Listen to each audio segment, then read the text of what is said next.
as we discussed yesterday, that one of the criteria, an important criterion for a person's fast to be accepted is the Niyah.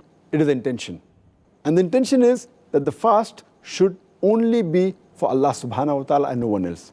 So if a non-Muslim, if an unbeliever who does not believe in Allah subhanahu wa ta'ala, where is the question of him doing the Niyah, doing the intention of fasting for Allah subhanahu wa ta'ala? So that is the reason it is not required for unbeliever to fast.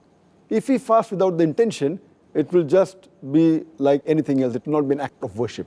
It will not be a fast as is considered in Islam. So therefore, the Niyah, the intention is very important. So for unbeliever, any act of worship, until he has faith, until he believes that there is only one Allah subhanahu wa ta'ala, unless he says the kalama, La ilaha illallah Muhammad Rasulullah, that there is no God but Allah, and Prophet Muhammad, peace be upon him, is the messenger of Allah, all acts of worship, they are useless for the hereafter.